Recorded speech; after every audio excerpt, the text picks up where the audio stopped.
sebelum kita lanjut ke materi selanjutnya, kemarin kita udah mempelajari apa aja?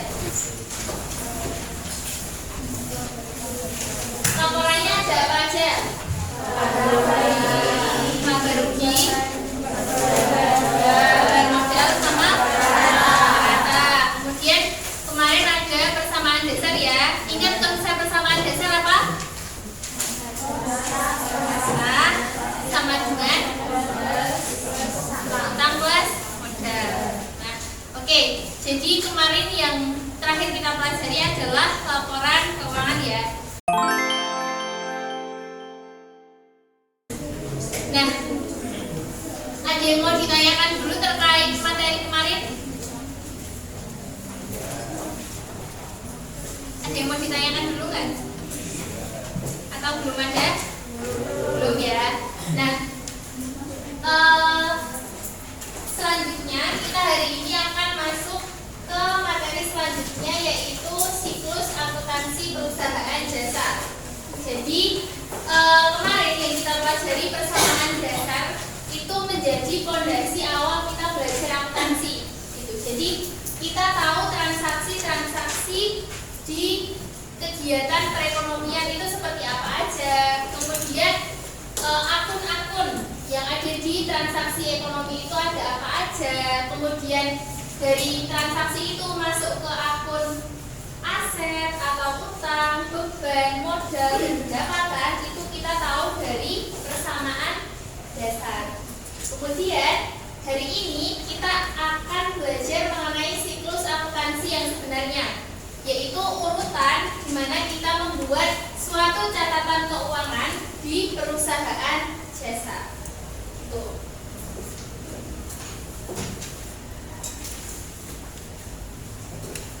Nah, oke. Belajar apa ya hari ini? Nah, hari ini kita yang pertama akan belajar mengenai pengertian perusahaan jasa. Kemudian yang kedua karakteristik perusahaan jasa. Kemudian juga siklus akuntansi perusahaan jasa, jenis-jenis bukti transaksi, dan aturan pencatatan akun. Nah, ada 5 poin yang akan kita pelajari hari ini. Oke.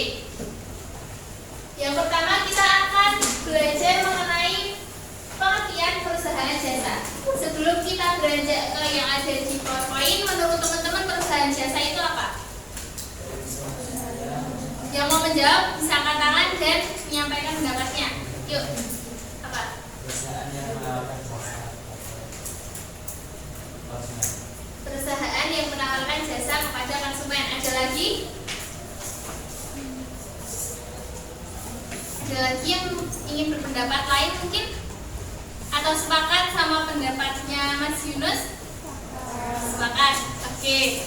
Nah, tadi menyampaikan bahwa perusahaan jasa adalah perusahaan yang menjual atau memberi jasa kepada konsumen, gitu ya. Nah, jadi sudah cukup benar ya, perusahaan jasa adalah suatu perusahaan yang menjual atau memberi jasa yang tidak berwujud suatu produk kepada pelanggan atau konsumen dan memberikan layanan kepada masyarakat, gitu ya. Jadi jasa itu tidak berwujud barang. Kalau misal toko menjual baju, menjual toko kelontong misal menjual sembako, itu kan berwujud barang.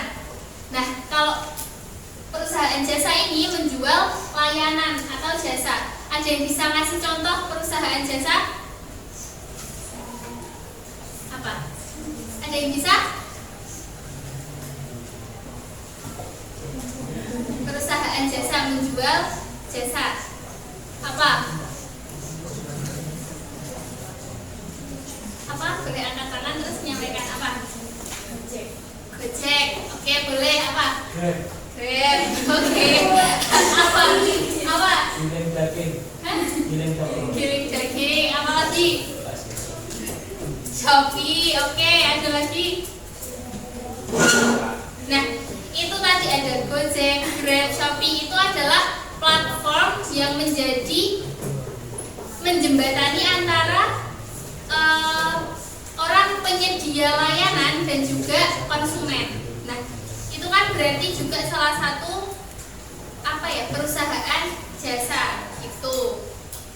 Kan kalau Gojek itu melayani transportasi umum. Kemudian kalau Shopee itu belanja. Nah, itu berarti bisa masuk ke barang juga karena yang dijual itu ada barang gitu ya. Terus jasa giling daging. Nah, itu benar karena yang dijual adalah jasanya. Ada lagi nggak mungkin yang bisa ngasih contoh yang ada di lingkungannya teman-teman? Potong rambut, betul. Ada lagi? Laundry. Oke, ada lagi? Cuci motor. Nah, itu yang mungkin ada di sekitar kita itu kayak salon, tadi barbershop, laundry, cuci motor itu merupakan beberapa contoh perusahaan jasa karena yang dijual itu layanan bukan barang secara fisik, gitu ya. Nah, adapun jenis-jenis transaksi di perusahaan jasa itu ada 2 jenis. Di sini dipisahkan menjadi 2. Apa dan apa? Internal dan eksternal. Oke. Apa yang disebut dengan transaksi internal itu? Transaksi internal adalah yang terjadi di intern perusahaan. Contohnya adalah misal nih penyusutan peralatan, kemudian penyusutan perlengkapan. Nah, itu merupakan transaksi yang terjadi di internal perusahaan.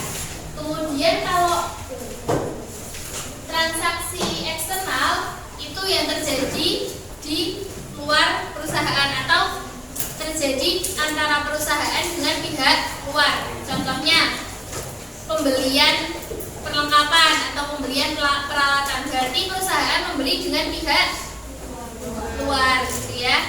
Terus penjualan jasa, berarti ada interaksi antara perusahaan dengan pelanggan atau konsumen, gitu ya. Jadi itu adalah contoh-contoh jenis transaksi internal maupun eksternal. Itu sampai sini ada yang mau ditanyakan dulu? Atau belum? Cukup? Belum ya. Selanjutnya kita ke siklus akuntansi perusahaan jasa. Jadi dalam melakukan pencatatan keuangan di perusahaan jasa itu ada urutannya, gitu. Nah, urutannya apa aja? Oke.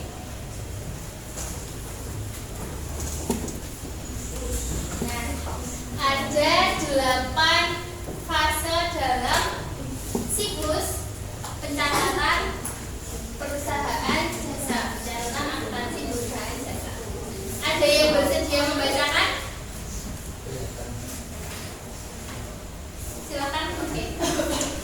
Siklus akuntansi pencatatan perusahaan jasa. Yang pertama, tahap pencatatan.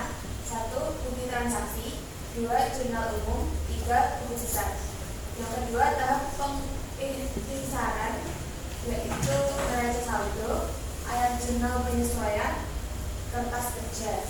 Yang terakhir, tahap pelaporan, yaitu laporan keuangan dan jurnal penutup atau jurnal kembali. Terima kasih. Nah, jadi dalam siklus pencatatan akuntansi perusahaan jasa itu ada 8 fase yang terbagi menjadi 3 kelompok fase.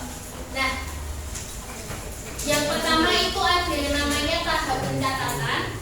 Kemudian yang kedua adalah tahap pengintisaran dan yang ketiga adalah tahap pelaporan. Nah, tahap pencatatan itu terdiri dari bukti transaksi, jurnal umum dan buku besar.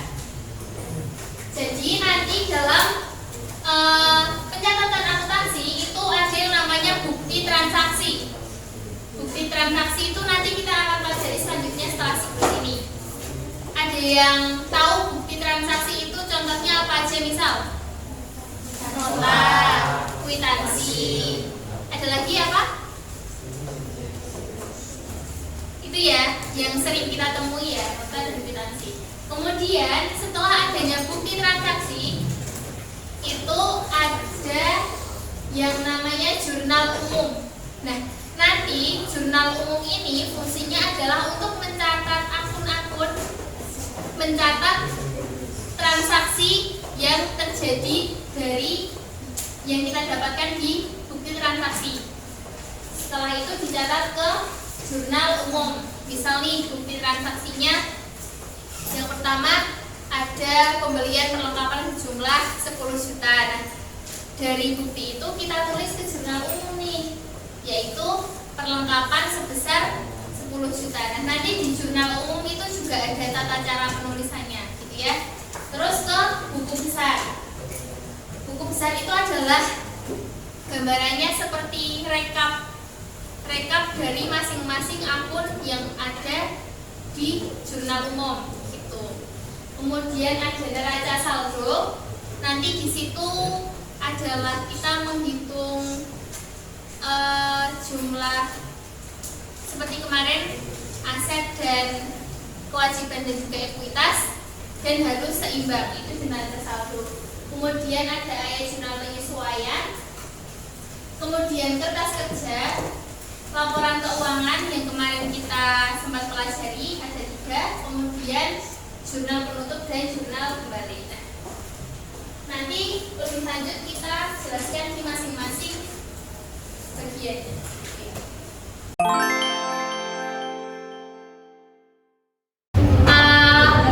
Dari pembelajaran hari ini apakah ada yang ingin ditanyakan dulu? Sudah paham ya? Dengan siklus akuntansi perusahaan jasa. Nah, silahkan dipelajari untuk ulangan minggu depan. Materinya persamaan dasar. Nanti ada panduannya. Kemudian PR-nya bisa untuk belajar ya. Dan boleh membawa kalkulator, tapi nggak boleh pakai kalkulator HP. Itu ya untuk ulangan minggu depan. Sementara itu dulu dari saya. Terima kasih untuk